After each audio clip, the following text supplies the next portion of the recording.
saw themselves as winners of that war.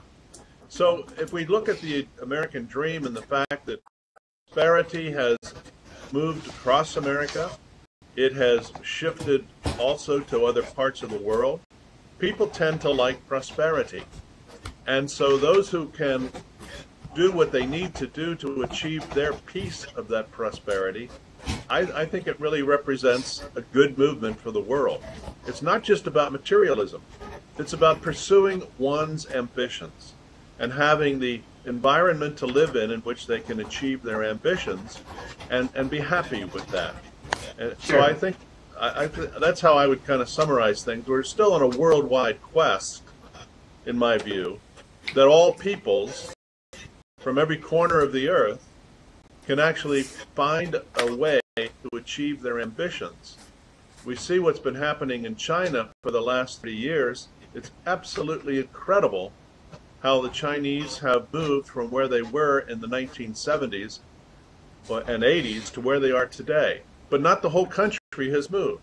Still, many parts of China are very poor, but the initiative, for example, One Belt, One Road, which I hope you will have time to concentrate on, because One Belt, One Road is probably the most ambitious, most visionary, and could well become the engine of global growth for decades to come. As President Xi points out, there are so many opportunities for so many people across the world to really climb the ladder of prosperity the way many others have. And One Belt, One Road is a means by which to do that. It represents about 15 Marshall Plans. We know that the famous Marshall Plan is what helped Europe recover from the devastation of World War II. Well, this is the equivalent of about 15 Marshall Plans as it unfolds over the next 2 to 3 decades. A huge, huge endeavor, which I think is really good for the world, and I hope the whole world signs on to it, because we'll all benefit. Well, but I don't think that takes away from the parochial view of the American dream, which Americans will continue to hold. Lon, could you please move the microphone back to yourself, because there's a lot of background noise. Let's come back now to the second part of the class, because things are going to get more and more interesting. Because now is some time to apply some more rigorous critical thinking to this. We've established that there is a thing called the American dream, and we've had definitions. Would it be fair for me to say, John, that if I were to summarize all of these definitions into one word, it might be, is that fair? Fair to me. Freedom? I believe. Yeah, guys in Budapest, is that fair to say that a summary of the definition of the American dream could be just freedom? What do you think? Dana? Bring the chair. Yeah. Come closer, it's okay. I think diversification is your advantage, because as I have an experience in the American company, they always try to share their opinions. People from around the world started to be in the one team, and it's so hard to get different ideas to aim for one dream, for one aim, let's say. And everyone in the team had team meetings every week, let's say, and they discussed their opinions. That was part that it could, and I felt that time that that's the way how American people work. I mean, that's the idea, and it was really great experience from my perspective. Yeah, diversity. Diversity, excellent comment. Let me just ask here. Is it fair to say freedom might be a good way of encapsulating the definitions into one word, or what would you say? Freedom and diversity? Opportunity, freedom, diversity, opportunity. Yeah, Caleb, make sure you get this down. This is good stuff, because we're gonna work on these words in a moment in terms of understanding if this is really true anymore. Freedom, diversity, opportunity. Avery, happiness. So we've got some good kind of key.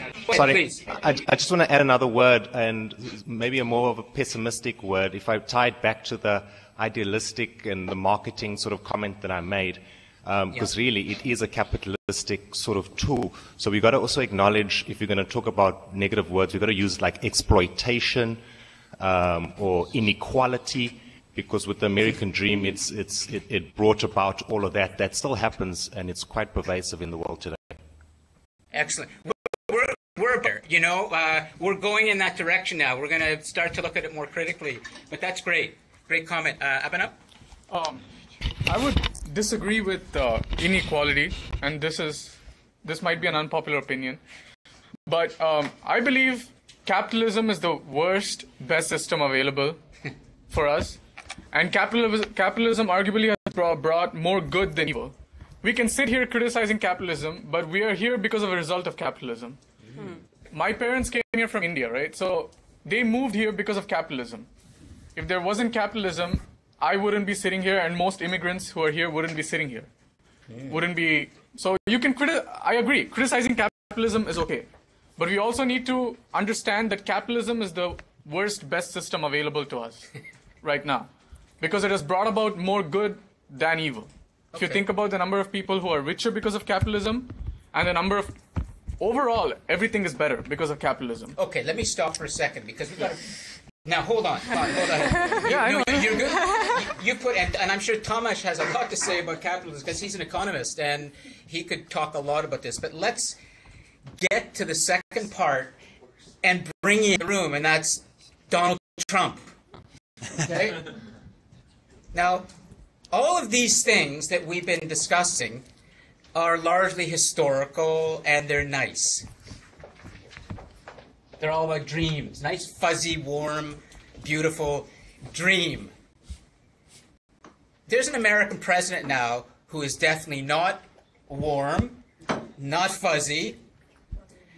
He represents, if it's fair for me to say, John, the coldest part of capitalism, which is get rich and who gives a damn about anybody else. Build a big tower. Build a big golf course. Who cares what the law says? I'm going to get rich. To hell with you. Now, that's part of capitalism too. So let's sort of try and understand now, John, if you could take us, Hungary will come back. Is the American dream safe, growing under Donald Trump as your president? I would offer a view that, setting aside the nasty side of Donald Trump, and we can go into that more deeply, setting aside the temperament of Donald Trump, he represents to many, many Americans the ultimate success of the American dream. It may have turned him into a nasty man, some would say, but look what he's achieved. He came from the streets of Brooklyn. His family was in the property development landlord category. And Donald Trump is now the president of the United States. Along the way, he became a self-proclaimed billionaire, not millionaire, but billionaire. He's had a touch of gold to the business interests that he has pursued. Yes, he has trampled on people to get what he got. He has leveraged the legal system through bankruptcy court to not go broke when he could have gone broke. But he pursued and pursued and pursued. And what Donald Trump represented through his political campaign was the American dream, number one. Number two, he talked increasingly, stridently, about the forgotten man and the forgotten woman, and how the forgotten man and the forgotten woman, it's time to return to the individualism which they pursue. And what he was reacting to was this very difficult transition in the United States to what some people would say government takeover. where the government is attempting to solve all the problems of society about which it has no control. So, for example, determination of education systems across the states, or the effort to nationalize or at least provide a single framework for health care for the nation, which ended up being called Obamacare. And it was a whole sense of the government will control everything. In the industry I come from, it wasn't enough to have state control of rules of fracking and drilling, but the Obama administration put in a national level of rules of fracking and so on. And so it was this sense of takeover by the national government, which Americans resent. And so he represented a return to the American dream for many, and an opportunity to let the economy expand. Under the Obama years, the U.S. economy grew 1.5% per year. That is not enough to fuel the American dream. And so Trump comes along offering the kind of programmatic changes, structural changes, to try to return the U.S. to more of a 3 to 4 per year, which is what the U.S. has experienced historically, especially following recessions. And so it was I think he manifests the extreme of the American dream, and he believes it fully, and he represents that message to the American people. Excellent. Okay, we're starting to get into the more, the nitty-gritty of the class in terms of what's happening to this thing called the American dream. So, does anyone want to? Fair. Yes. Oh, can you want to get the microphone back there, or maybe come in? Come walk over and just stand with it among the rabble here.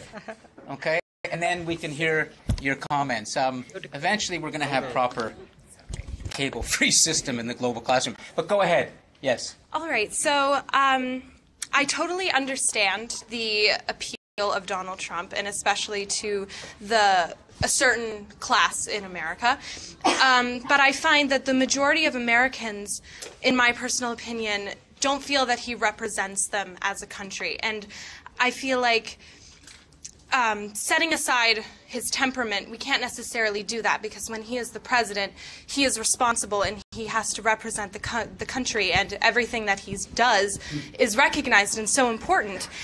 And I believe that his actions towards people in the past still define him as a person. And I think in the past, he was sexist, he was racist.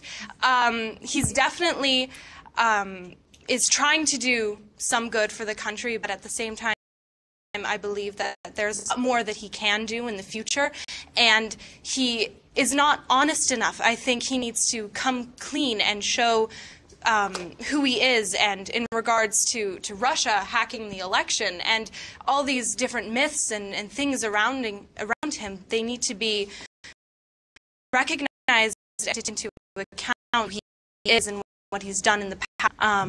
The large majority of Americans do not think that he represents them. Well, please stay holding the mic. John, you have to respond to that, because she's starting to pick. I'm happy to. Go ahead. Yes. If anyone thought that they were electing the model president, they were simply taken up with some kind of a did not exist. Donald Trump, as a personality, has been well known to the American people. He was viewed as a little bit of a in New York, a bit of a playboy by many, a bit of a raconteur, a very egotistical individual, and he brought all of those qualities or weaknesses, if you will, with him throughout his campaign. He was nasty during his campaign. He was showing all the symbols of, it's all about me throughout his campaign. He flew around his campaign in his own airplane with his own name on it. Nobody's ever done that before. You know, and so when I think about things, let me just put this in perspective. I did not like, I did not respect, I do not like and do not respect the current American president, but I voted for him. Oh, interesting. There you go. Oh, John, this is great that you're saying. Go for it. Go for it. We're going to jump into this, please. Why did I vote for him? Because I could not bring myself to vote for the other candidate who I supported in 2008. I supported Hillary Clinton in 2008 against Barack Obama. I thought she was in a much better position to be a president than he. She had much more experience. I know her personally. I've interacted with her for hours at a time on matters of energy policy. And I think she represented everything I could not vote for in the fall of 2016, not only because of her personal behavior and her mistakes as Secretary of State, but she fully represented a continuation of the Obama administration's policies. Not a bit of difference. And Obama administration policies have become an abomination for the United States of America. Very likable, very decent man. But his notion of state control, of national government state control, and his efforts to implement all of that in a divisive and in an executive manner without involving the legislature of the nation was simply a detriment to the office of the presidency. And I thought Trump would represent, not that I liked him, but he would represent the way American system is supposed to work.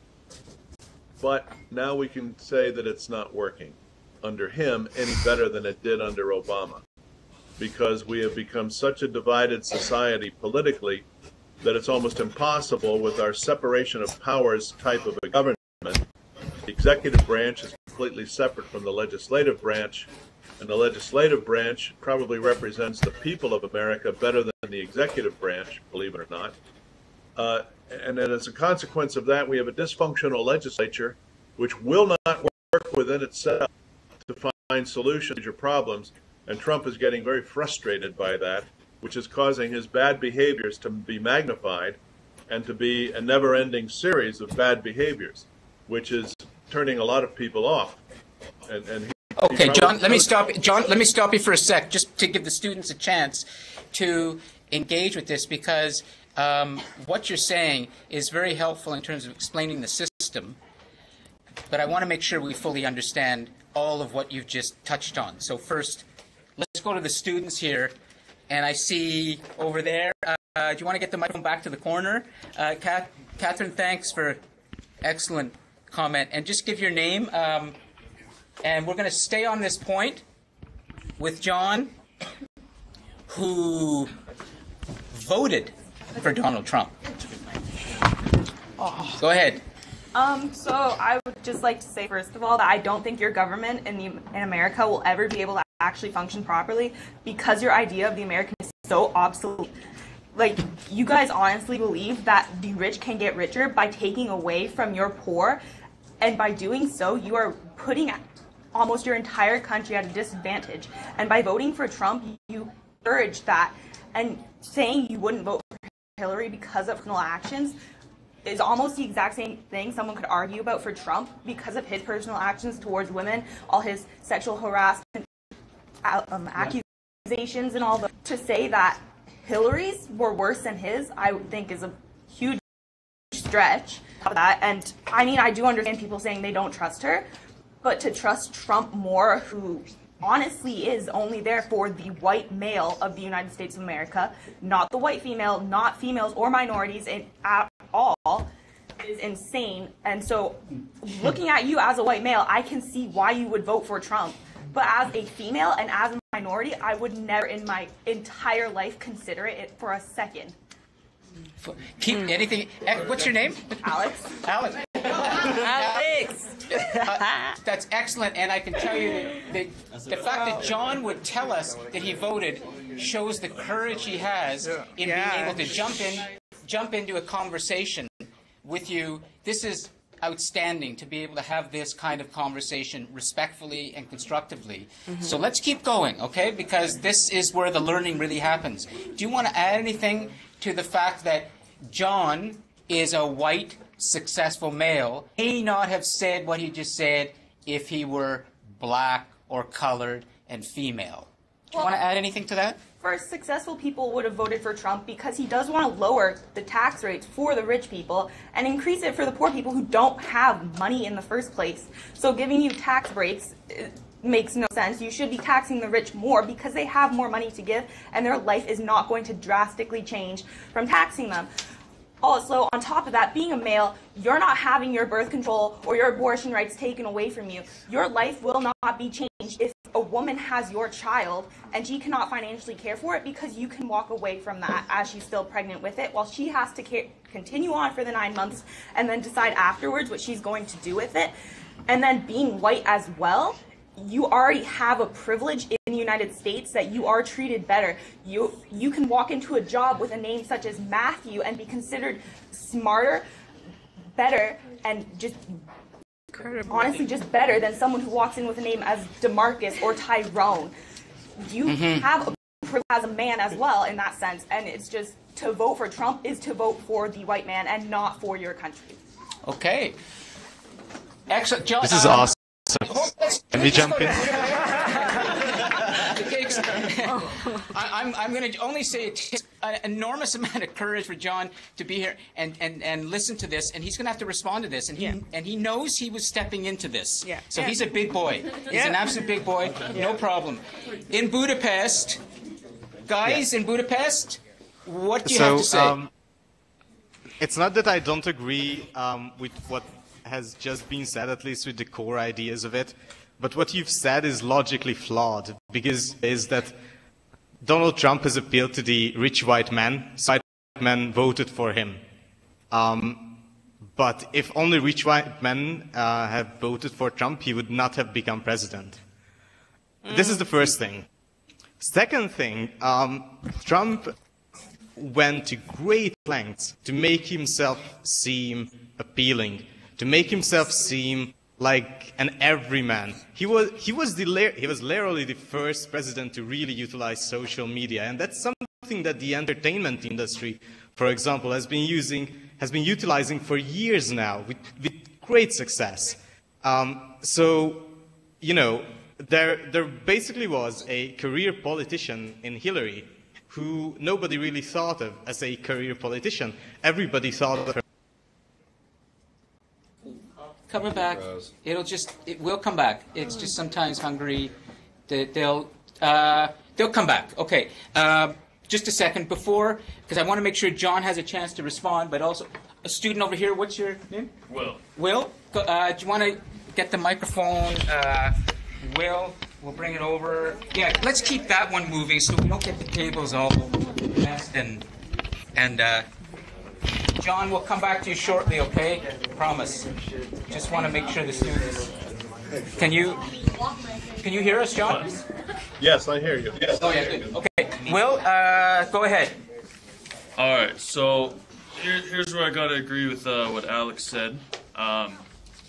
This is going to go way back to the American Revolution, but essentially they want to get rid of England as their government because they found them oppressive, and as a result of that, they formed an oppressive government, like, of their own. And anyways, when she was talking about the women's rights issues, I think the American dream has died because this idea of freedom no longer exists, because you have old white guys telling women, no, you can't get abortion. Oh, if you do it, you'll go to jail. There's no alternatives to anything. As well as Donald having the Muslim ban.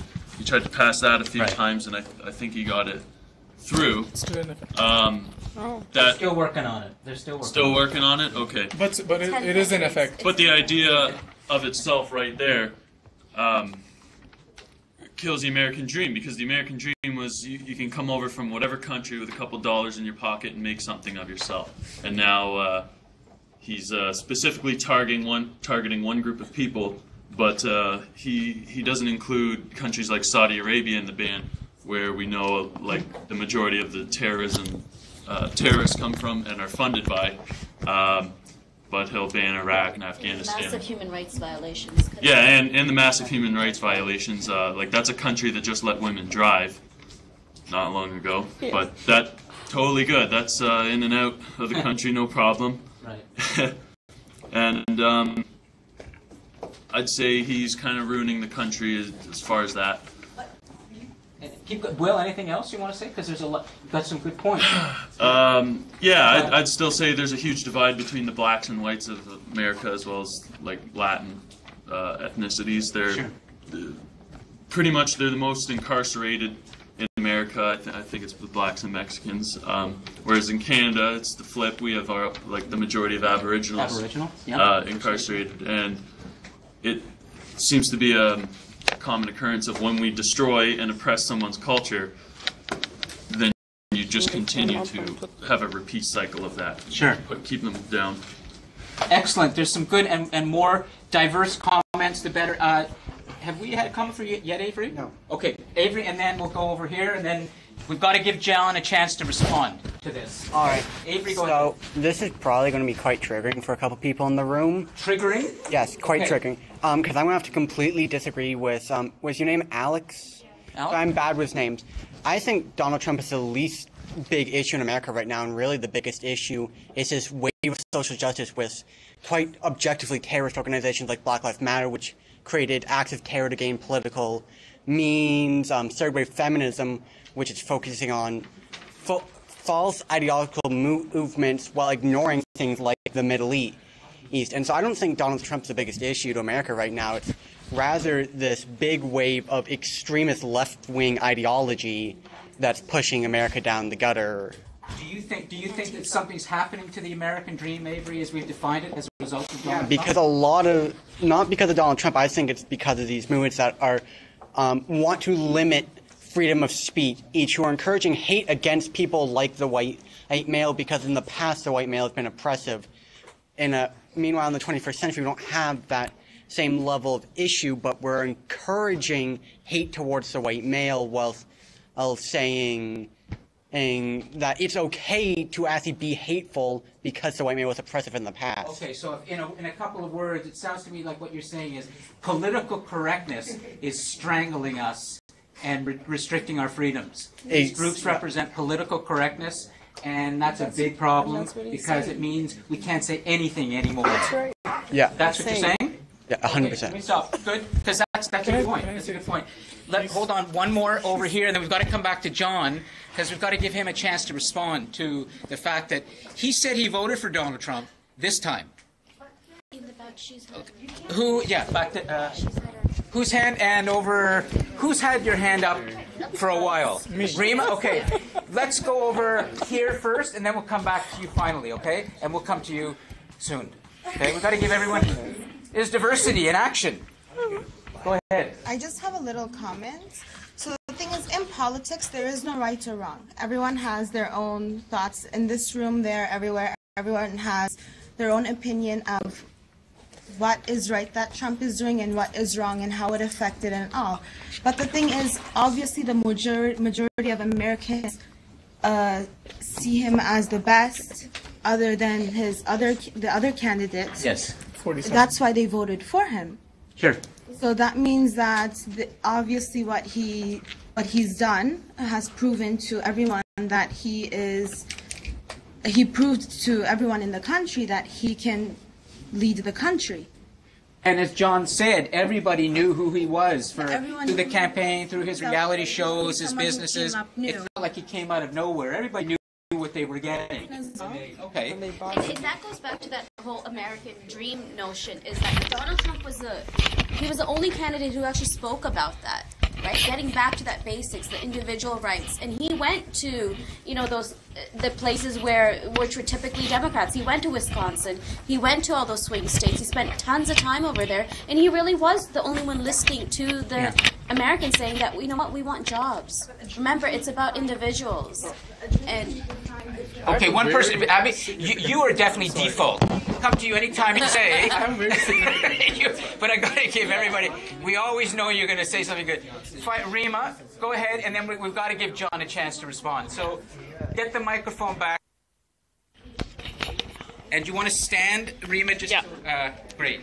Thanks. Yeah, here goes cable problems. And That's okay. Don't worry. Okay, Rima, go ahead. Hi. Okay, so I want to make just sort of 3 brief points. I promise they're brief. Going back to what Catherine said, in that Donald Trump doesn't represent sort of the majority of Americans. I may want to argue that maybe he does, but they're sort of like closeted personalities, because since he's been elected, there have been a lot of sort of radical ideas happening in the world that have become much more public, that were more suppressed when someone like Barack Obama was president. So I would argue that maybe this is what America is really like. If these are the people that voted him as president, maybe this is what, most of the citizens in the states are really like. It's possible. Second, going back to your point, John, where you were saying that Donald Trump is frustrated by how the sort of legislature is working right now, and things weren't working well with Obama, and now things aren't working well with Trump. Is there the potential for a president to actually make America grow in the way that the American dream would have it, so that everyone else has the same opportunities that they don't have now, considering the and whatnot? Is there a structural change? Is there a type of person that needs to be in power? Is there a personality type that would be better for this? Going for reason about social justice and stuff, and how these are the things that are infringing. I think it would be the reason why Black Lives Matter are happening is because of the infringement of freedoms of these people, infringement of rights and liberties, and the reason why these things are so radical and political and in your face is because people aren't listening, and they need something like this to happen for people to actually take notice. I mean, if they stopped the Pride Parade in Toronto a couple of years ago, and the only way for people to notice is if they actually did something that's radical like this. They're not doing it to get in your face for no reason. They're doing it because they need to be heard, and this is the only way that they have a way of doing it. That's it. Rima, I'm just going to, for clarification, Rima mentioned the Pride Parade. Yes. John, and for the group in Budapest. In Toronto, which is highly diverse, we've had for many years event every summer that has turned into really just a celebration of diversity, not just sexuality, but all freedom. And it's one of the largest festivals of its kind on the planet. So it's called the Pride Parade. Okay? That's what she's referring to. Yeah. Rima, do you want to make, is there any other point? Then we've got to give John a chance, because we've only got about 50 minutes left. Oh, yeah. No, that was it. That was just sort of me backed up from the last 20 minutes. Have time. So is there anything else? No, I do really want to hear what John says. I'm really interested. Yeah. All right, so, John, you've listened patiently after saying something that most people never have the guts to even say to each other, and that is who they voted for. You said that. So, what are your thoughts? I voted for Hillary in the Texas primary, but then she lost to Obama at the national level.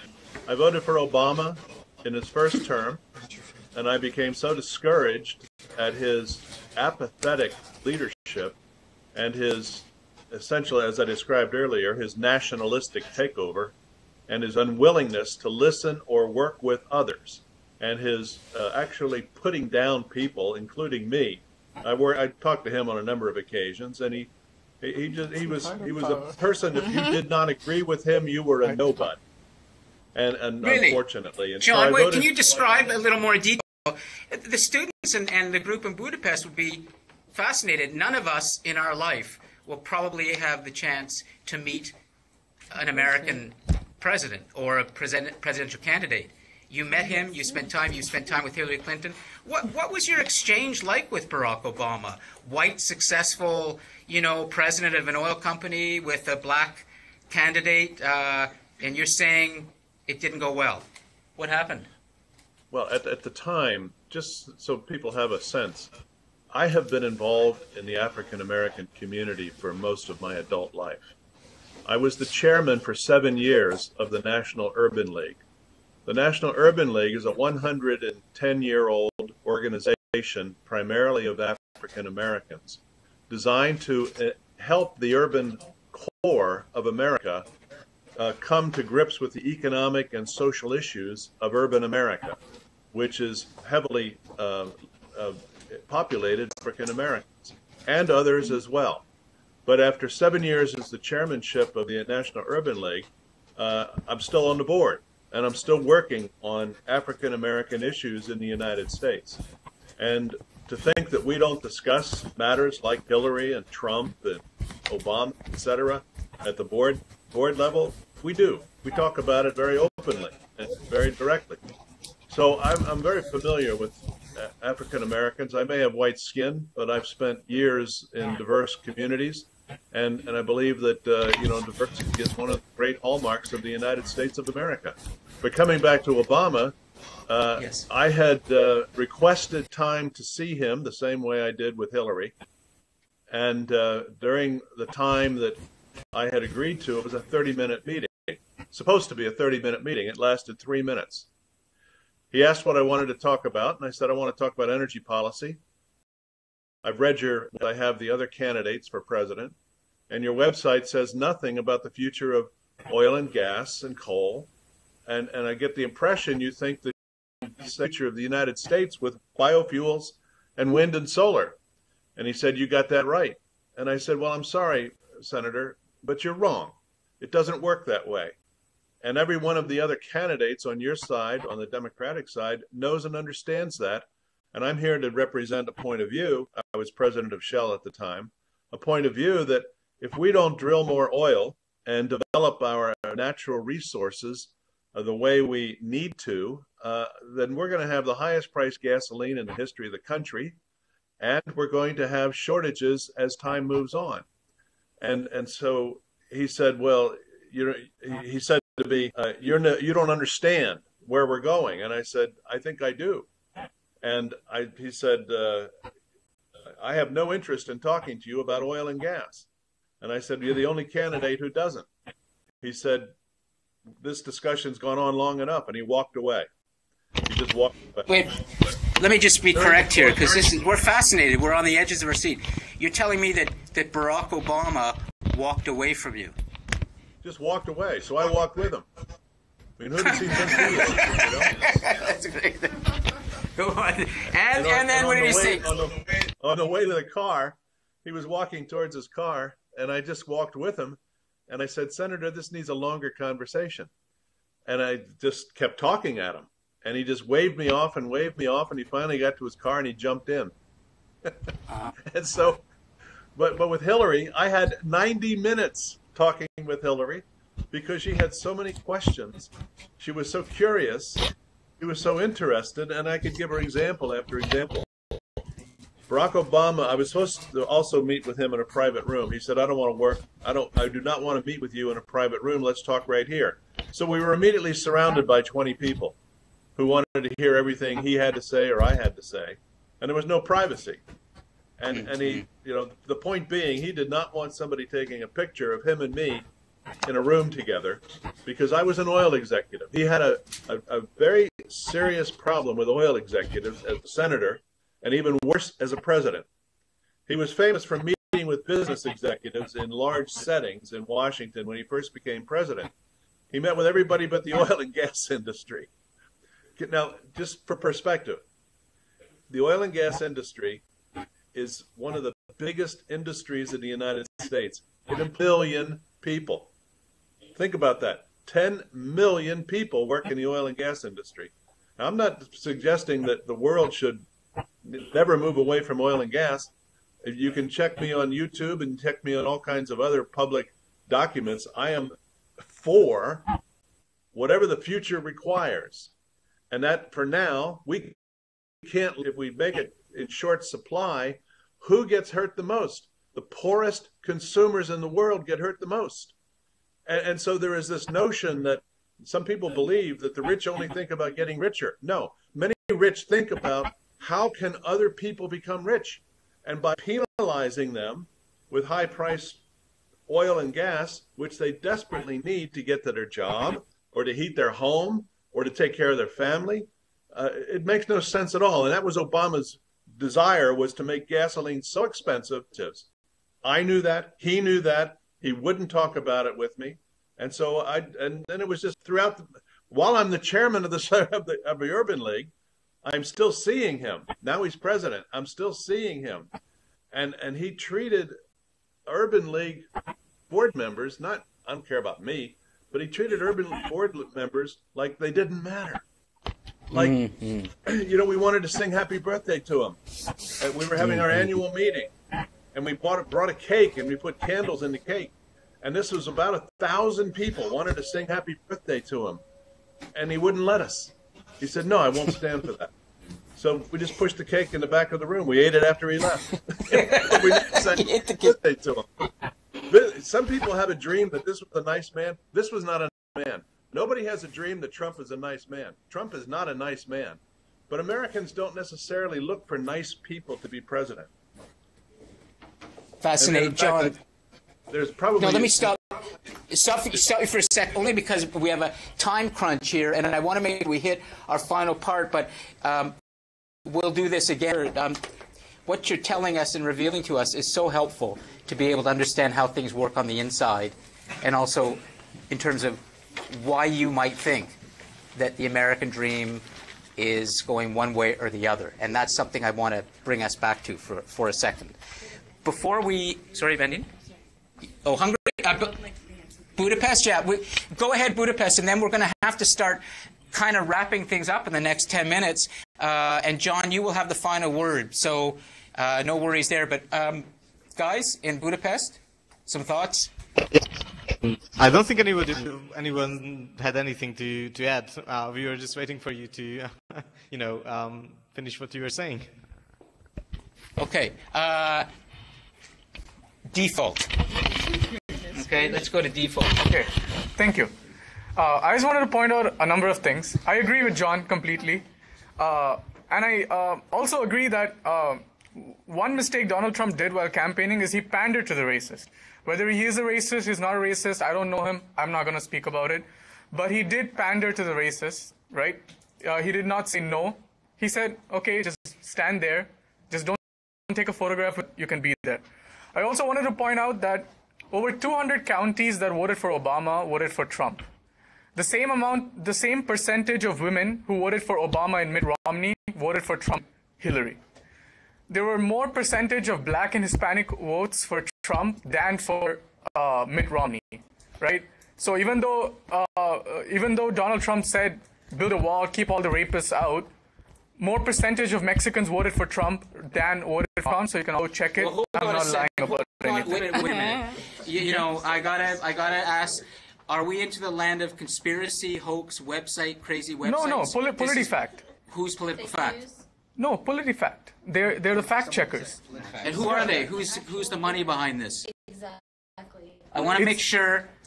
I don't want to make it too uncomfortable for you, but at the same time, of course, we want real information here, not BS. Anybody can challenge me on any of the points. That's okay. Who's behind this source? Who's behind this source? It's PolitiFact. Okay, so PolitiFact, a well-known fact-checking organization of politicians.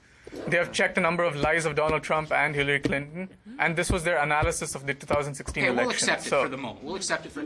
If somebody finds out that I have done anything fake, I'll quit the class. That's a promise. Okay. I'm not. No. Don't Because worry about that. I take pride in giving out good. I'm not offended or anything. Of course, anybody can question me. That's okay. I don't care. Okay. But I'm just conceding that if anybody comes with proof that what I said is fake, I'll take the responsibility for it, right? I'm not offended, so okay. In a word or in a sentence, what would you say your point was based on what you just told us, just so we can move the conversation? My point is everybody who voted for Donald Trump is not racist. People did not vote for Donald Trump because of racism. People voted for Trump because there's a difference between what affects people and what affects people. And I think that's Kellyanne Conway's quote, by the way, not mine. Okay. I also wanted to point out one statement. Let me stop you. Just one statement. Okay, and then we'll go on. One statement by the Ohio Democratic chair who said that people in Ohio thought that Hillary Clinton cared more about which bathrooms transgender use than about how the people are going to feed their children. Fair point. And I understand, okay? If anybody has a disagreement with me debate me on it. No, but it's great what you're saying. I just want to make sure it's time. It's time. Yeah, just one last sentence. No, okay. Gotta stop. Yeah. Gotta stop. Now, yeah. we have 5 minutes, and I want to return to our big question. And I'd like to come back to us in a moment. I'm going to let Budapest deal with this, but ultimately, out of respect, I want John to have the final word. How is the American dream faring? We've heard all sorts of interesting views about what's happening to the American dream, but going forwards, should we be optimistic, pessimistic? Is the American era ending? Is something deeply wrong with the United States, or is everything okay? Budapest, Tomasz, Daniel, Dana, Corinna, go ahead. Well, here's the thing. As much as I love talking about everybody's favorite porcupine, I want to very quickly go back to what you've said, what you've talked about communism and about how it may have affected, most of Europe, most of the world back when, and we had a retrospective view of what has transpired. But just to very quickly go back to that idea, I think the one person who has the most tangible idea of how the world has progressed and how America is dealing both with the outside world and within itself is you. Because just think about how people react to the global class. Think about how certain countries, certain cultures, certain people react to it, and whether or not they support it. Support and interest are two entirely different things in here, right? So, for example, if you think about Ireland, they've been the torchbearers of someone of a country that has taken this idea and they've ran with it, and they have not only expressed interest but also support for it. You've dealt with American officials, American universities, students, educators, guests. And you've dealt with this, the same group of people from all over the globe. So the one person who is actually qualified to speak about what's happening right now, in this particular case, would be you, because you clearly see whether or not America, in general, is open, is open to change, whether or not they are open to cultures, regardless of how racist Trump may seem, or regardless of how, some people may believe that only racists or, people who have problem with certain races have voted for him. So, I think this is a rather interesting introspective into the, what the director of the global class has experienced in this. Oh, no. But just a second. I would love to do that, Daniel, but there's not enough time, and there's students here. I want to make sure I have to say, and then John. But I'm going to say it very, very, very briefly. I'll give you what I think very briefly, and then give it to John. Give it back to the students here, and then finally, John. I personally believe that a true leader leads from inspiration and hope, not fear. That's just the way I look at things. And Donald Trump, in my estimation, is someone who leads from fear. And that, in the end, will take the United States in the wrong direction. That's my view. Okay? So, but I could go on about that, but the class is about you guys. Okay? Here, about the American dream and the future of it. Final word, Oshawa. Then we'll let our guest address this. Okay? There's Brad. You haven't spoken, Asia. Can we get the microphone over to Asia, please? Wherever it is. Here.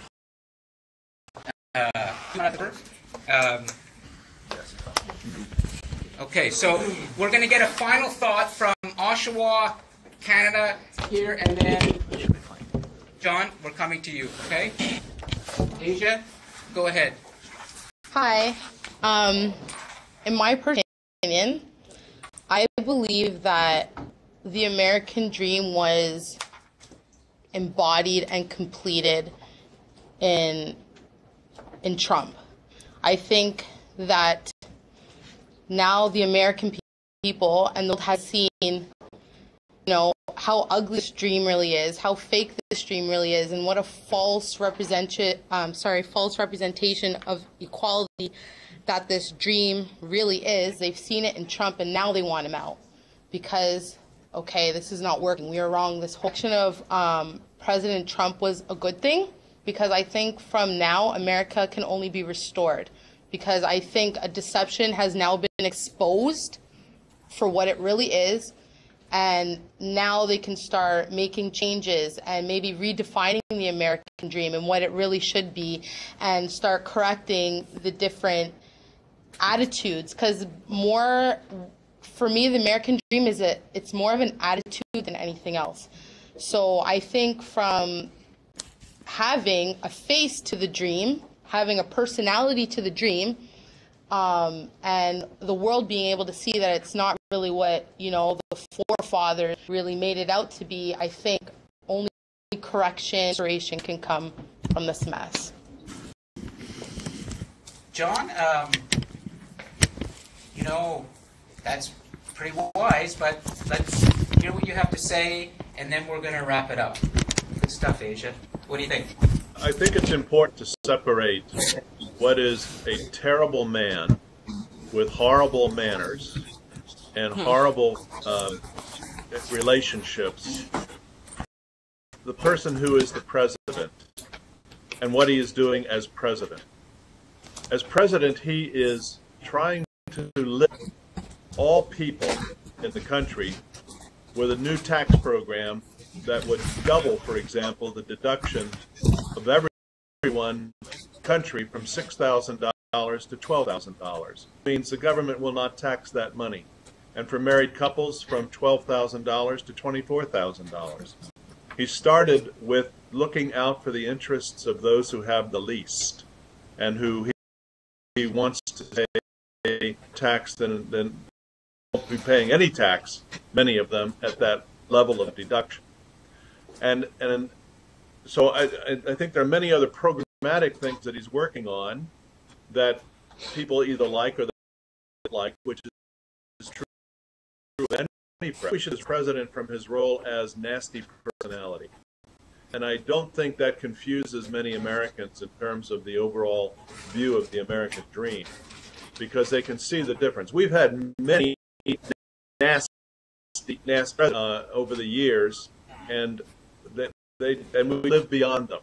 So we don't really care that much about the personality of the president, and most of them have been pretty nasty people. George W. Bush, considering his personal habits and so forth, go all the way back to Richard Nixon, who was clearly crooked and broke the law and denied it, and on and on. So I'm very, very optimistic about the future of the country because we have arrested this creeping national government from trying to take over everything. And Americans believe that state government matters more than federal government, other than for national security, and that local government matters state government because that's where the action is in America, in the communities. And 320 million people live in community within the geography of a nation, but they don't look to the nation for more than national security protection. But everything else, from the economy, from lifestyle, from quality of life, from the economic ability, that doesn't come from Washington. That comes from local efforts that are manifest all over the country. And you got to get the national government off the back of the local communities so they can be who they want to be. And that's part of the American dream as well. So I think the American people voted for Trump because he represented that give it back to the people idea, whereas Hillary Clinton was, we'll tell you what is the right thing to do because we're the president, government. And that was rejected in this election, which is a good sign for America's future. Now, national security is a big issue. It's a big deal. And we got people out there like the North Koreans and the Iranians and some others who are born troublemakers to the whole world, not just to the United States, but to the whole world. And the nuclearization of Iran and Iran's radical views, or the nuclearization of North Korea, and that Trump would say, little rocket man and his ambitions, they're downright scary, and they should be scary to every human being on Earth, because what he's is attempting to do is to become equal to, you know, the Chinas, the Russias, the United States, the UK, etc. And they don't have the means by which to do that other than Okay, weapons. John, I just want to stop you for a sec, only because I think you've made the point, and I'm going to summarize it, and because we have to wrap up, which is that you do believe that the messy society of the United States that has produced Donald Trump does mean that the American dream is alive well, and that we should not worry too much about it. Is that correct? I do, yes. Thank you. All right. Sorry to cut you off, John. I just want to mention classes here, and our time is tight. However, I want to say one final thing. I want to first thank John Hofmeister for coming.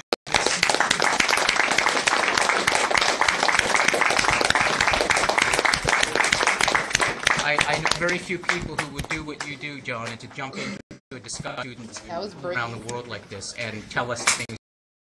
Well, we'll see you guys. Where's Budapest? Okay, guys, we'll see you. We'll see you soon. Okay. Bye. Thanks. Yeah, thanks a lot, everybody. For my class, no quiz this week. I'm not doing the quiz with you. Don't worry about it. I'll see you.